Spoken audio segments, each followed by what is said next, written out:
Hello, everybody. My name is Beckwith, Paul Beckwith. Today I want to delve into the details of the jet streams. I've often talked about the jet streams in the Northern Hemisphere, which have been studied the most, specifically because the Arctic is warming at much faster rates, 4 times faster than the lower latitudes. The jet streams have been slowing down and getting wavier and getting stuck into place. And a couple of videos ago, I talked about how the global warming is increasing the moisture content in the atmosphere, and that is contributing to more intense and longer duration so-called omega blocks, which kind of block up the atmosphere and lead to persistence of heat waves, storms, torrential rains leading to flooding, etc. Now, there's also, of course, the jet streams in the southern hemisphere, and there's quite a few differences because the southern hemisphere is mostly ocean. So what I want to do is, in this video, is go into a deep dive of how the jet streams are changing at various places on the planet. So I've been looking at the peer-reviewed papers over, say, the last 6 months to get the to find out what's going on. What is the science telling us about how the jet streams are changing in various locations on the Earth? Okay, and there's distinct differences, and I'm going to go through a lot of those papers in this subsequent video. So I apologize. There's a lot of science in this video, a lot of technical stuff, but I'll try to explain it as simply as I can. So let's talk about some of the things that are occurring. So here's some of the key findings from the latest peer-reviewed papers about jet streams in 2025. So one of the key findings is there's a definite shift in the southern hemisphere jet stream. Okay, so the southern hemisphere jet stream, the wind speeds in the jet stream in the southern hemisphere have increased, and the location of the jet stream in the southern hemisphere has moved consistently southward. Okay, so it's moving closer to Antarctica. Climate models are underestimating the rate of the increase, the rate of the strengthening of this jet stream. Half of the recent shift in the southern hemisphere's jet stream, specifically called the summertime eddy-driven jet, or EDJ, is directly attributable to global warming. The other half is more indirect effects, but still indirect effects of global warming. Things like the tropical Pacific Ocean is warming, the upper tropical atmosphere is warming, and the stratospheric winds are also strengthening. So those things are all contributing to this change in the southern hemisphere jet stream. So human impact is already visible in the jet stream changes. There's complexity of the jet stream, the fracturing, breaking of it, the speed of the wind strengthening. It's responding directly to climate change. Okay, so that's one of the key things in the southern hemisphere. So wind speeds of the jet stream are increasing in the southern hemisphere, and they're moving southward closer to Antarctica. Okay, so part of the cause is probably, the tropics is warming significantly. The Antarctic is still a very cold place. So that would actually reduce the, that could increase the contrast if the temperature contrast, and increase the speed of the jet streams and make them straighten out and head southwards. That's one possible back of the envelope, simple, I'm oversimplifying, but one possible reason. The North Pacific jet stream is also migrating. Okay, it's actually shifted northward, again towards the pole, like the southern hemisphere one, and that's been happening since 1979. And it's been linked to climate change and contributing to extreme events such as wildfires in Western North America. So thinking of those wildfires in California, beginning of, end of 2024, beginning of 2025, burned down lots of neighborhoods and so on. The risks of that increasing is higher as the North Pacific jet stream shifts northward. But most of okay, so that's key. Current climate models are failing to reproduce the full magnitude of this shift, right? They're representing warming in the tropical Pacific differently. So there is a signal of climate change, but natural variability can also be playing a role. So the drivers of the recent trends are only partially explained. Let's go to the Atlantic now, okay, which I've talked about a lot. So the North Atlantic jet stream, and the storm track. Models generally predict southward shifts of the upper level North Atlantic jet stream and increased speed over Europe. But, okay, so future climate scenarios suggest the subtropical jet stream will experience an upward shift driven by higher global sea surface temperatures, leading to a warmer and deeper troposphere. But there's model disagreement on the location and strength of the wind speed increases, and often, there's large parts of it that are decreasing in speed, leading to it becoming wavier because of Arctic temperature amplification. So there's a lot of complexity in that. A key finding, there's some papers that are fascinating because most of our work on the jet stream and things that I've talked about have been in the satellite era since 1979. But there's some interesting papers that through reanalysis, etc., they look at what the jet stream has done over the previous century. And there's even a paper that goes back 300 years on what they think the jet stream has done. So part of the finding is that jet stream waviness and erratic behavior are not solely a consequence of climate change. So if you go back even further, when climate change wasn't accelerating so quickly, we had similar waviness occurring prior to a huge anthropogenic influence. So there is variability in the jet stream. But climate change is definitely amplifying extreme winter weather, but the increase in severity is due probably to other factors as well, not just jet stream waviness. So this is kind of new findings, and it's just preliminary, so it could be incorrect. It needs to be examined. There has been some papers on the jet stream impacts to the jet stream from sea ice loss in the Arctic, and also the effects on extreme weather events. So one paper found minimal effect of future Arctic sea ice loss on the North Atlantic jet stream strength and waviness. That's in some models, big influence in other models. The shifts in the Atlantic and North Atlantic jet stream remain directly linked to the occurrence of extreme weather events in Europe, including droughts and floods. So that's happening. So the overall picture from the most recent research is jet streams around the globe are experiencing region-specific changes in speed and position.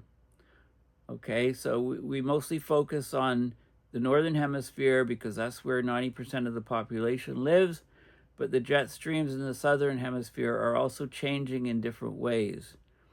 Many of these changes show signatures of human-driven climate change, but the complexity of the climate system, limitations of the climate models, and natural variability create some uncertainty regarding the mechanisms driving the trends. So the linkage between jet streams and extreme weather is shifting focus from waviness to include direct effects like atmospheric moisture and ocean warming. And I talked a little bit about the atmospheric moisture changes effect on the jet streams and the blocking in a recent video. Okay, so let's go back. Let's look at these papers. Let's have a quick look at some of the articles and the peer-reviewed papers. I've got a lot of papers here, and I don't want this video to last forever. So let's get into it. Okay, I've given an overall summary. So this is an article from mid-July of this year. New insights into the jet stream make better climate predictions possible. You know, the jet stream is vital for weather predictions. It's vital for extreme weather events that are happening. So they talk about 4 factors that impact. It's called the weather motor. Jet streams are often referred to as the motor of global weather. High altitude wind currents steer areas of high and low pressure, right? Under the ridges of the jet stream, you get high pressure. In the troughs, you get low pressure. Under high pressure, you get heat waves and drought if it's persistent. And under low pressure, you get storms, lots of rain. So you can get torrential rains and flooding in those different parts of the jet stream. So it obviously plays a crucial role in shaping our weather. But how these atmospheric flows are affected by climate change, it says remains uncertain. I mean, Jennifer Francis has done her work and has published many papers and was a leader in this area, but there's other papers coming out which are throwing more light on the issue. So global warming, changing the jet streams, warming of the upper tropical atmosphere, changing things, warming of the tropical Pacific, changing things a lot, strengthening of the winds in the stratosphere, the stratospheric polar vortex. I'll do a whole separate video on the latest research on that soon. Okay, so Leipzig University, working with other people, they have a deeper understanding of what's referred to as the eddy-driven jet in the southern hemisphere. And there's a paper that they published on how this wind belt, so the southern hemisphere jet stream in the Pacific, may respond to climate change. So summer weather in South America, Southern Africa, Australia, and Oceania. Summer weather is heavily influenced by the southern hemisphere's eddy-driven jet, EDJ, which is a wind belt. It flows between 1.3 and 1.5 kilometers above the ground. Climate models have trouble predicting its behavior. There's many different interactions among various factors. So they've studied this in great detail using computer models, climate models, looking also at observations. The wind speeds, what they've found is the measurement data, the observations show that the wind speeds in the EDJ, the eddy-driven jet in the southern hemisphere, so southern hemisphere jet streams are increasing in speed, and they're shifting further towards the South Pole. So they're moving southward. Okay, and then they tried to analyze what was causing that. They looked at data back, how it's changed since 1950, used a statistical framework, something called a climate storyline approach, and they found that 50% of the observed shift in the southern hemisphere jet stream, so that's shifting southward and increasing speed, is directly attributable to global warming. The other half is other climate-related changes, including warming of the upper tropical atmosphere, right? Warming, so the upper tropical atmosphere, warming there. Strengthening of winds in the stratosphere, right? That's the stratospheric polar vortex related. And also warming of the tropical Pacific. So these factors, it says some of these factors, I think they're all influenced by climate change.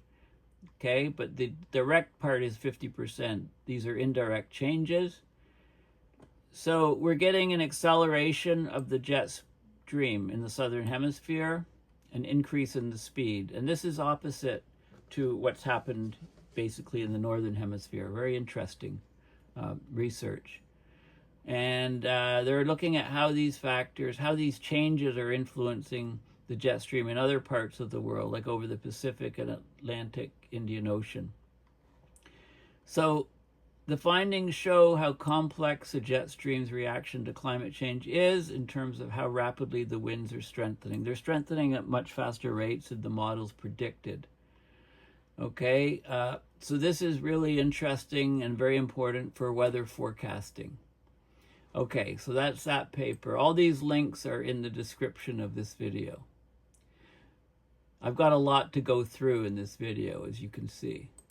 Okay, so the next one is from August 13th, a couple weeks ago, jet stream study set to improve future climate predictions. It's basically talking about, it's a more recent article in Physics World showing this diagram and talking about the changes in the southern hemisphere, right? The eddy-driven jet, band of strong westerly winds. Westerly winds are flow from the west to east, between 30 degrees south and 60 degrees south.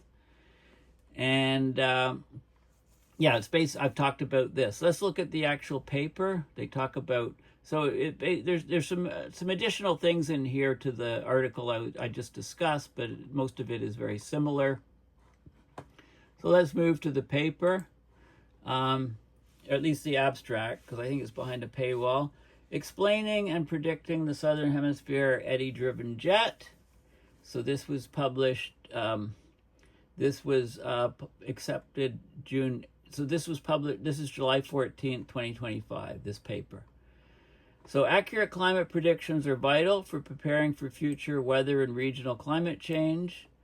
The southern hemisphere's summertime eddy-driven jet, EDJ, strongly influences weather, yet current models disagree on its future due to uncertainties in the response of large-scale climate phenomena to anthropogenic forcing. Okay, so they examined it with many different models and compared it to observations, etc. They mentioned how the eddy-driven jet, the southern hemisphere jet stream, is very important for guiding weather systems, synoptic systems. It shapes weather patterns, uncertainties in global climate models, particularly in projecting changes in remote drivers like tropical warming, the stratospheric polar vortex strengthening, and asymmetric tropical Pacific warming. So it's not warming uniformly across the tropical Pacific. Some places are warming faster than others, and that affects the jet stream. So that hinders predictions of trends.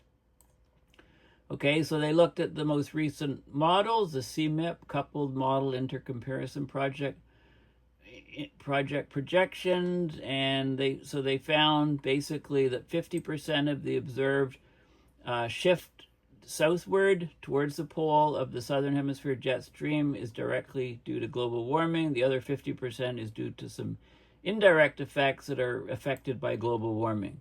Okay, so that's, I don't have access to the full article. Let's go on. Is climate change shifting the North Pacific jet stream? Okay, so we've talked about the South Pacific jet stream. Increasing in speed, moving southward. What's happening to the North Pacific jet stream? Okay, so here's an image of the jet stream, very straight in this case. So the variability can drive extreme weather. So a northward shifted jet stream in the northern hemisphere contributed to the extremely hot and dry European summer of 2022. A weakened or shifted North Pacific jet stream can reduce rainfall in California and increase wildfire risk. So we've seen this happen. So how are these changing? How is this changing with climate change? Even subtle shifts in the latitude of the mean jet stream location, changes in their speed, could have large impacts on extreme rainfall with substantial implications for society, for growing food and stuff. So with rising greenhouse gases, climate models generally project a poleward shift of the jet streams with some variation between regions and seasons. So broadly speaking, this is due to an increase in the temperature gradient. Well, the temperature gradient has been decreasing in the northern hemisphere, but maybe increasing. I mean, they're talking about tropics warming and stuff, so the picture's complicated, but this is opposite to my understanding. Understanding whether or not climate change has already affected jet streams is challenging because of the natural variability.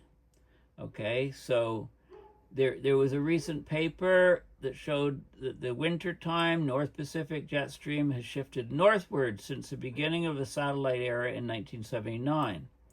This northward shift likely contributed to the drying trend, which made the January 2025 wildfires in LA more likely. And so this shift may bear the signature of anthropogenic climate change. Okay, so there's new work here to investigate this in more detail. Do the climate model simulations capture this? So here's what we see. This is the computer models. They used an ensemble, many computer models, many runs. They did a histogram and frequency distribution. That's the blue line and the blue bins, if you like. So this shows the North Pacific jet stream trend in degrees north, movement to the north in degrees per decade for the North Pacific jet stream. And, a lot of the models, this is 0, so a lot of the models and results showed it so it showed it decreasing, shifting towards the equator. If you're above 0, it's shifting northward. And this is the results from 2 different data sets. 2 observation-based data sets are the cross and the triangle, and the model is not capturing what's happening. This shift here, it's 0.4, between 0.5 would be there. It's about 0.42 and 0.45 degrees north movement per decade. The jet stream is shifting that way. That's the mean jet stream. Okay? None of the 180 simulations could reproduce the magnitude of the North Pacific jet trend in here. One reason for this is the differing behavior of the tropical Pacific Ocean in the models compared to the real climate system. So this is the sea surface trend from the data, the observations. This is December, January, February. 1979 to 2023, and you can see an area here. This is actually the trend. There's like a global warming hole, if you like, or a cooling trend here. This is what all the models show, and they don't show this. They don't capture this at all. They show a significant warming everywhere and higher up in the North Pacific. Okay, so the observations are different. The models aren't capturing this. This could be a big reason for the, why the models aren't capturing this shift. Okay, so there's a huge discrepancy there. So they went back. They went back to look before 1979, before the age of satellites, and they found that the jet has shifted northward since 1979. But it shifted southward over the prior 30 years. So from about 1950 to 1980, it shifted southward at a similar rate, and then from 1980 on, it shifted northward. So we've got to understand what's going on. Like, they say this doesn't mean that climate change wasn't involved, but it does suggest that the recent jet trend, there might be a lot of more natural variability here. And there was another paper that went back 300 years on the jet streams. But I had to look at some of these papers. They're open source. First, I just wanted to show you this, which I showed you at the beginning. So you can see very high waviness in the northern hemisphere jet streams. Multiple jets splitting off, isolated pockets, blocking events. This is like a nice omega block here, right? Jet stream comes down and comes up and comes down. Perfect omega block. I explained in a previous video how more moisture in the atmosphere makes this stronger, more wavier, and also longer duration, whereas the dipole blocks over the ocean get weaker. So in a previous video, you can see the jet streams here. They're not as wavy. There's areas that are pretty zonal. Different beast in the southern hemisphere. So let's have a look at some of those papers. Climate models struggle to simulate absorbed North Pacific jet stream trends, even accounting for tropical Pacific sea surface temperature trend. Okay, some from February of this year. So the winter time, December, January, February, North Pacific jet has shifted northwards over the satellite era from 1979 to 2023 at a faster rate than any of the state-of-the-art coupled climate models used in the study. The ERA is the European data set. That's the data. Differences in tropical sea surface temperature, right, which I showed you, the models aren't capturing what the observations show. That can only partially explain the discrepancy. Analysis of longer-term jet variability. So they went back before the satellite era and looked at variability from the reanalysis data, and that suggested that the jet trend has not clearly emerged. In other words, like it was doing some changes before 1979.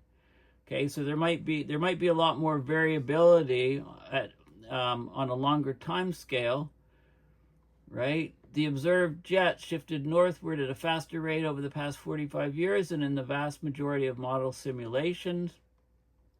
Okay, so they looked at variability before the satellite era. There's a lot of, let's just go and have a look at some of the data, because if I go in great detail, I'll never finish this video. Results. So this shows you, this is the velocity in the U direction, which is the X direction or zonal direction at 250 millibar height, which is the height of the jet streams. This is the data. This is what's happened in the data. So you can see the meters per second per decade. So, you know, speeding up here, and speeding up here, decrease here. And this shows you, I showed you this image here where all the computer models just don't capture the results here. You know, 0.42, that's about 0.45 degrees north shift in latitude per decade of the jet stream in the North Pacific.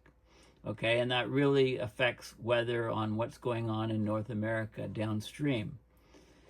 So that's a key finding, and there's North Pacific jet latitude. They give the jet latitude in the north of the North Pacific jet, and you can see how, you know, since the satellite era in '79, right, it's actually been increasing.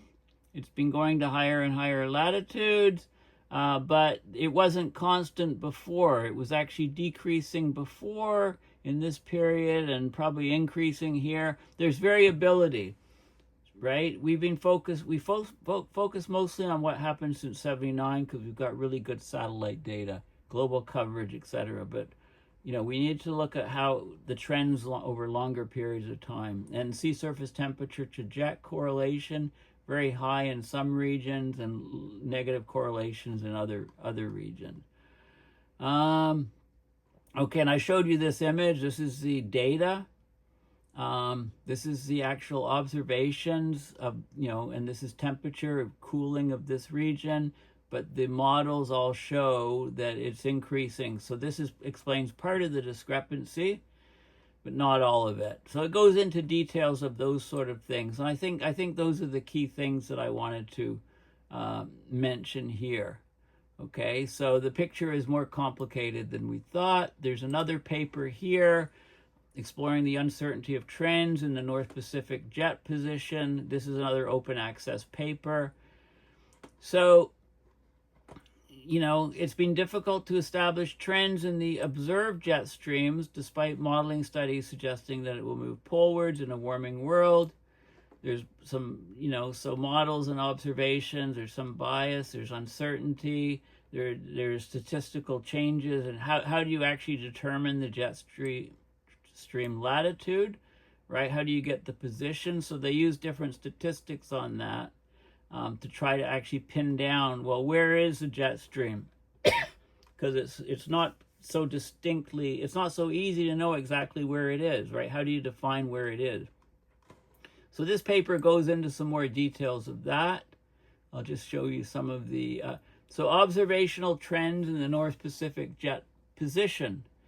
So there's all these different ways that they look at it. We get a 0.2 degrees Celsius shift northwards per decade.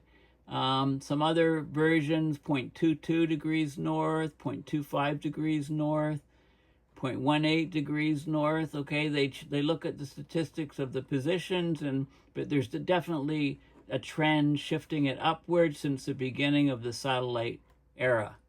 Okay, so that's and there's some differences in how you define it. They looked at the different months, December, January, February, and so on, March, April, May, and shifts of the jet stream. So lots and lots of details. And then they projected back to 1950, what they think was happening. Okay, so I think I've covered the key things in this. All these are available as open source, as you see on my screen in the description of the video. Next, there's this paper, The Future North Atlantic. So we're now in the North Atlantic. Okay, we've covered the southern hemisphere jet stream. We've covered the Pacific jet stream, and now we're on the North Atlantic jet stream and storm tracks. And this paper looks at the contributions to changes in the jet stream from sea ice changes and also sea surface temperature changes. Okay, so they used 4 different models. They looked at the winter time, December to February, North Atlantic jet stream and storm tracks. They tried to correlate what was happening to sea surface temperature increases and sea ice loss. Okay.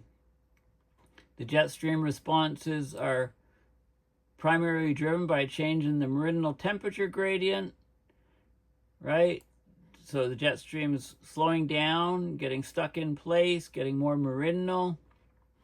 But they look at, they tried to break it down into how is it affected by sea surface temperature, how is it affected by sea ice cover.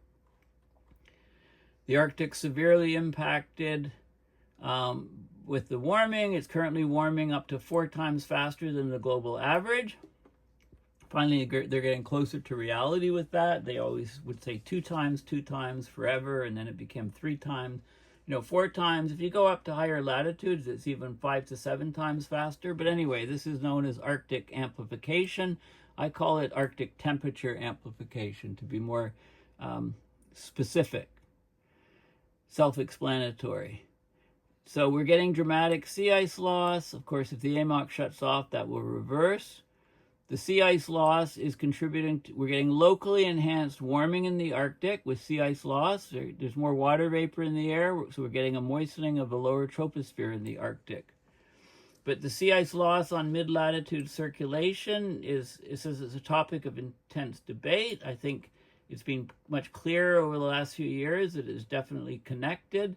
They talk about mid-latitude weather being characterized by extratropical cyclones, which are organized into storm tracks on climatological timescales. So they're driven by jet streams. Storm tracks, they study it separately, the storm tracks and the jet stream. They generally, run together. I mean, the jet streams guide the storms, but there is some details, it's not always the case. It's not always a perfect match. The response of the North Atlantic jet stream to a warmer climate shows considerable intermodal variability over Europe. So the models don't all agree on what's going on. They really try to model they focus on Europe, which is downstream, to try to get better weather predictions.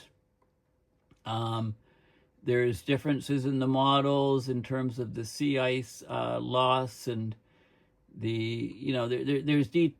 other details, but and there's something called climate relevant interactions and feedbacks, which is the key role of sea ice and snow in the polar and global climate system. So there's a reference you can have a look at. This is called they have a website, climate relevant interactions and feedbacks, key role of sea ice and snow in the polar and global climate system. So they look at the sea ice effect on albedo, snow cover loss in the Arctic is very important in the spring, that's often overlooked.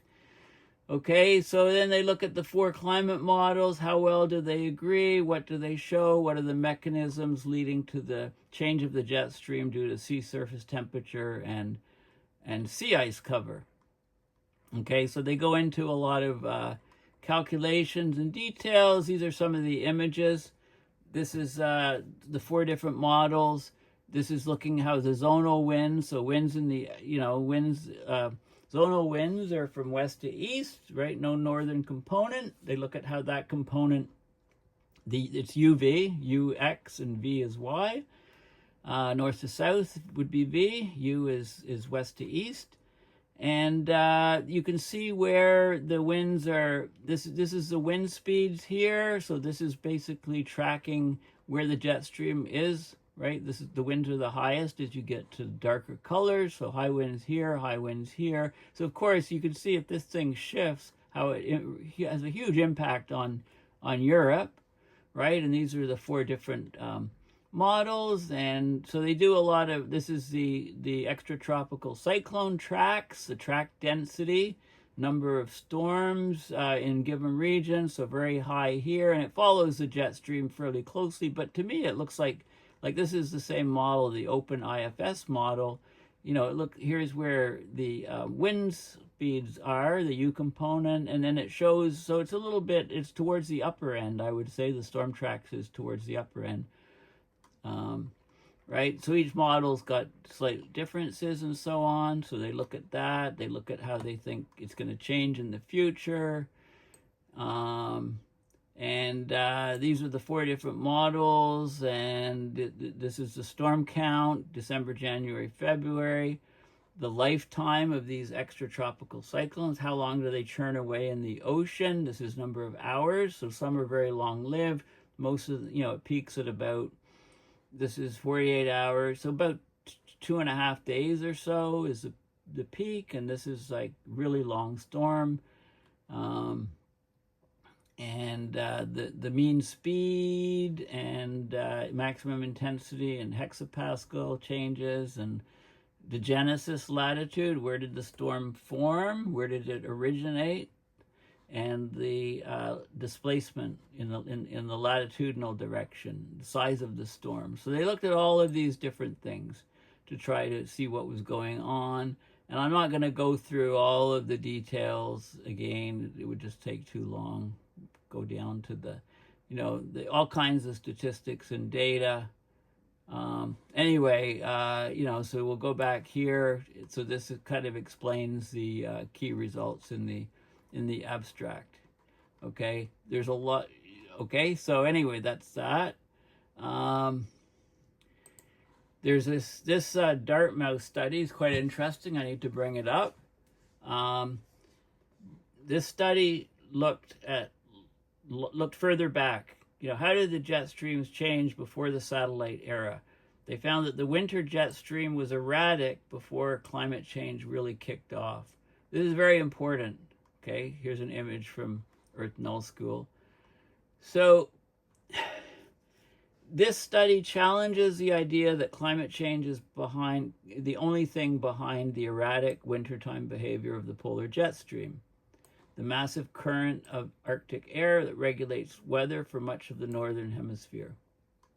So large waves in the jet stream observed since the 1990s have in recent years driven abnormally frigid temperatures and devastating winter storms deep into regions like the southern U.S. Right? So a warming atmosphere brought on by climate change is fueling these undulations. That's Jennifer Francis and that whole line of work. But this is a new paper, so it's only one paper, but it kind of challenges that idea. It says that the jet stream volatility or variability that's occurring now may not be that unusual, right? There's been periods of time where there's been natural, though sporadic, periods of waviness since before the effects of climate change were considered to have taken off, accelerated. So this is the first study of its kind. It needs to be repeated by others, but it's important, so I bring it up.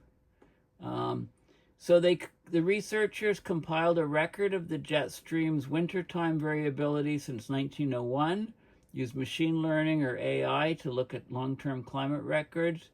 Nearly all prior studies of the jet stream focus on the period since 1979, when data on weather and climate systems began being collected by satellites. They found that the jet stream is the latest of several wavy periods that have occurred over the past 125 years.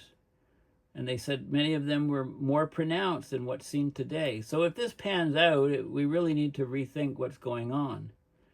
The jet stream was frequently just the way as it is today, if not more so, before climate change would have had a significant influence. This is one of the study's first author. It's a graduate student, so don't, maybe they're out to lunch. I don't know. But anyway, this study, it calls into question whether climate change is causing the jet stream to be more erratic now. I think it definitely is, but, I'm very interested in what this study has to say. So it could fundamentally change the way we think about things. So this is showing, this chart is showing waviness of the jet stream since 1901. The satellite era starts here. The jet stream was quite wavy, and then it became much less wavy for a long period of time, and then now it increased waviness, and so there's a lot of fluctuation. But we've overstudied just the satellite era. If this data pans out, there were periods where it was very wavy back in the past. Okay, so what was causing that? And before 1979. So they talk about this period of this there was a strong wavy period of the jet stream lasting from the 1960s through the 1980s that was the main driver of the warming hole, a 30-year period of abnormally cool winter temperatures in the U.S.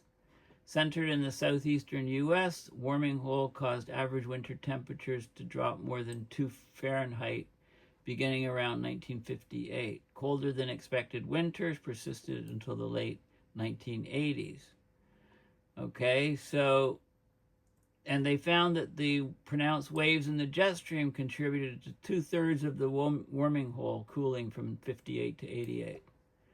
Okay, so this is before climate change had taken off. So this could become very significant if it pans out. So let's have a look at the actual paper. This is a peer-reviewed paper published June 26 of this year. A wavier polar jet stream contributed to the mid-20th century winter warming hole in the U.S.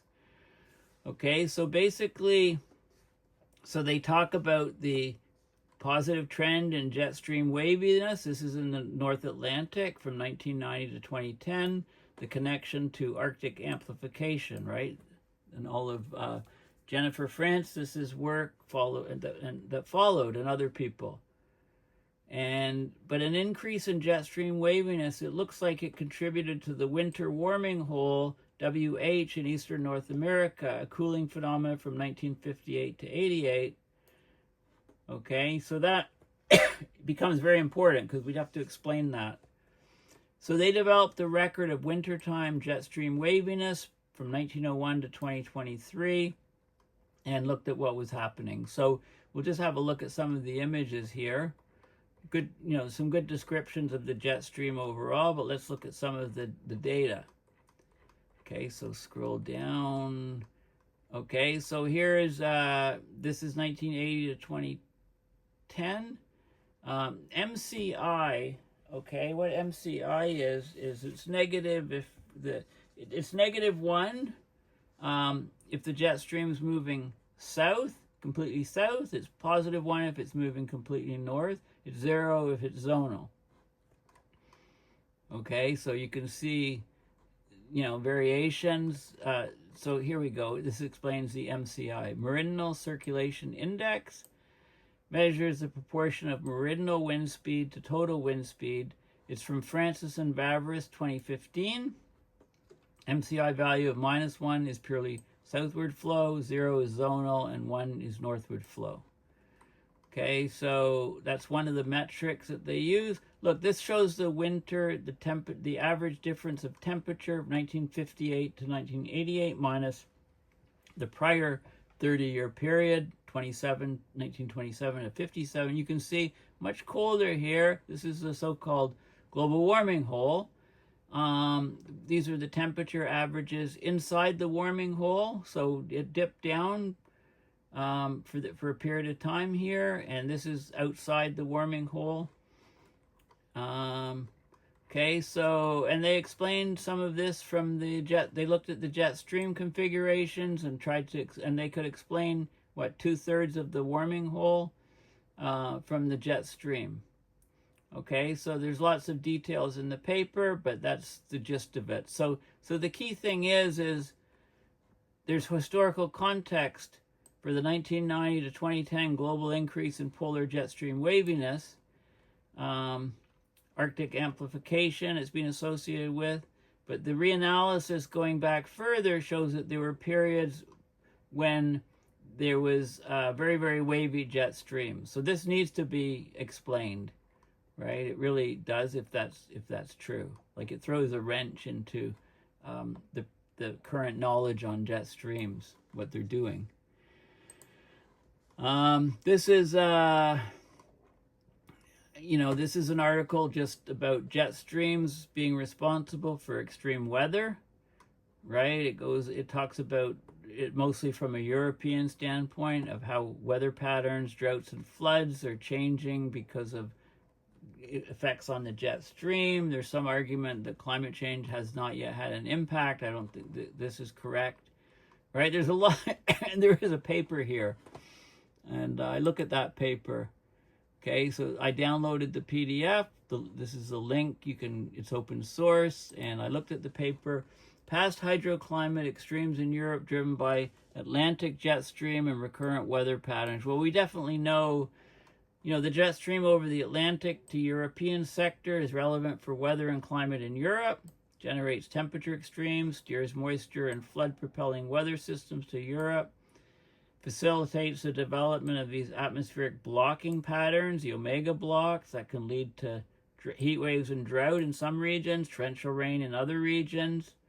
Ongoing climate change is altering it or affecting weather extremes, but the past interannual to decadal variability needs to be looked at. So here they analyze the strength, tilt, and latitude of the Atlantic European jet from 1423 to 2023. So they looked at, that's 600 years. They went back 600 years, and they used proxies for where the jet stream was. So how accurate are those? Anyway, it's very interesting, right? They found that summer droughts enhanced in Central Europe when the jet stream shifts towards the pole. They looked at the blocking frequency and cyclones in the reconstructions. When the jet stream shifts to the equator, there's less blocking, so there's more storm activity going right into Europe, frequent floods in Western Europe and the Alps, particularly in winter, lots of snow as well. Recurrent weather patterns causing floods often characterize an entire season. And so the jet stream behavior and tilt are significantly influenced by volcanic eruptions. So there's another twist, when there's volcanic eruptions changing the weather patterns, it also is affecting the jets and the resulting weather that's seen in Europe. So they basically have a 600-year perspective. And they argue that it shows that recent changes in the jet stream are within past variability, cannot be drivers of increasing flood and drought frequency. So anyway, this stuff is all interesting. It's all in peer-reviewed, but it's one paper. So how did they get proxies of these? Well, because of its relevance for the surface climate, they talk about surface climate as opposed to what? Underwater climate? No, I think that as opposed to changes at, upper atmosphere changes, I guess. So they looked at past variability of the Atlantic European jet stream. Jet variations before around 1940 can only be diagnosed from its surface imprint due to insufficient upper air data. Okay, so they got 20th century reanalysis data.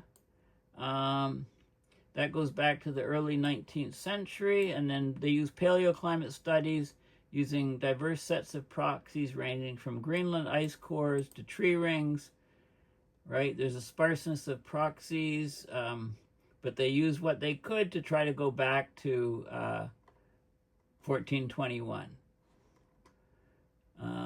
What limited it to 1421, I'm not sure. Okay, so 600-year time series of jet indices, and they, show the data here, base patterns, different modes of jet streams, and jet characteristics and hydroclimate. So yeah, then they have these plots going back to 1421, basically, showing the strength, westerly, different indices, cold season, warm season, the tilt of the jet stream, the latitude that it occurs on, and so on. I mean, I don't know. It's hard to get any information from here. Like, it's just a bunch of spaghetti squiggles. But they have, if you zero in on it, you can make different inferences and stuff. So, they looked at flooding times. They looked. So they did analysis. They looked at shifts, like here, Rhine flooding in look at this, from December 1801 to January 1802. They took a specific year here, and they looked at the rain events and so on. This is like past the 99th percentile of rainfall, flooded the Rhine River, etc. So it's actually interesting. The strength, tilt, and latitude, the cold season, warm season, and shifts. So basically what they're saying is that they've looked at the jet stream going back 600 years, and they to try to put what's happening now since the satellite era, 1979, 1980 to now, and they show that there were quite a few changes in the jet stream back in the records going way, way back. So this, again, needs to be done by other people, but it's a very interesting paper. So moving on, this is the, talking about, this is from a few years back, flooding in New Brunswick, the jet stream being very weakened and wavy, massive flooding. And then it talks about Jennifer Francis's work and so on. Some quotes her in the article. I'm just putting in other links. Fast gets faster, explains wavier upper level jet stream under climate change. So this is open source, right? So this is showing that, yeah, the jet streams are massively changing. They talk about the impact of more water vapor in the atmosphere, and how the waviness is increasing as climate change accelerates. Right, so that's sort of the Jennifer Francis type behavior. So I'm showing you all the papers I can find on these sort of things. Emergence of the wavier get wavier signal. So this is all since during the satellite era. So definitely much wavier jet stream since 1980, but it's interesting the papers going back to 1900, and then the paper going back to 1420 or 1440 or whatever, that paper, the 1421, 600 years of data. Okay, so, and then, there's a huge number of papers along those lines. Fast upper level jet stream winds get faster under climate change. So here's another one from 2023, right? Again, similar sort of things to the last paper that I showed you, lots of data and statistics. I'm sure I've covered this in a previous video. And then some University of Oxford, advancing our understanding of eddy-driven jet stream responses, right, in different regions. And then this is, I opened the PDF, and quite a few authors. Emerging signals of climate change from the equator to the poles, new insights into a warming world. Quite a few authors, and some of the key points. How monsoons are changing, how the models are getting better, precipitation's changing, ENSO effects, temperature extreme effects. And so this is a more broader sort of general paper. They talk about the UN models for the assessment reports and so on. Anyway, it's worth a read. What was this I just saw? Modeled historical and projected Gulf Stream separation. Gulf distance of Gulf Stream from coast. Right? So they talk about changes in the ocean resulting from changes in the atmosphere. Emerging, this is the peer-reviewed paper in a different format. Oh, this is when I downloaded it, okay, onto my system. So the link is over here. And then there was minimal influence of future Arctic sea ice loss on North Atlantic jet stream morphology. You know, I think the sea ice loss around Antarctica has a bigger impact on the jet streams there because it's, look at the latitude of where the ice is when it's lost, right? If you lose ice at the North Pole, right, the albedo effect is large, but, you know, it's in darkness a lot of the year and in complete 24-hour sunlight, but the angle of the sun is so low, right? It doesn't affect the climate system as much as losing that albedo at latitudes closer to the equator, which is the case in the Antarctic sea ice loss, right? I haven't seen that mentioned. I think it's a very important point. Anyway, there's more stuff here. Different climate models and what's going on. So what's the result here?